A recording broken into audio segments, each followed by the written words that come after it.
სამშობლოში ქართველი სამშვიდობოების კიდევ ერთი ნაკადი დაბრუნდა. მესამე ქვეითი ბრიგადის 32 ბატალიონის სამხედროები ავღანეთში 6 თვის განმავლობაში ISAF-ის მისიის ფარგლებში მსახურობდნენ. სამშვიდობოებს აეროპორტში საქართველოს შეერაღებული ძალების გაერთიანებული შტაბის ხელმძღვანელი პირები და მესამე ქვეითი ბრიგადის მეთაური ვიცე-პოლკოვნიკი მოლხაზ მერლანი დახვდნენ.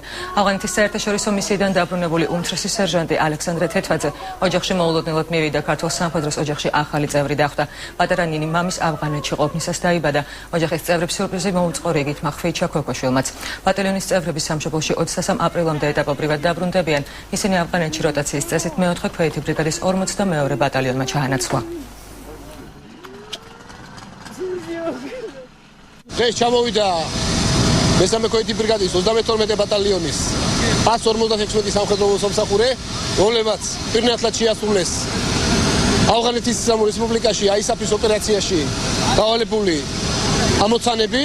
მე მინდა მიულოცო მათ ოპერაციის წარმატებით შესრულება და ულოცავ მათ ოჯახებს მშვიდობიანად დაბრუნებას. ჩამოვედით ავღანეთიდან, საბრძოლო მისიიდან და მიხარია რომ მშვიდობით დავბრუნდით სახლში.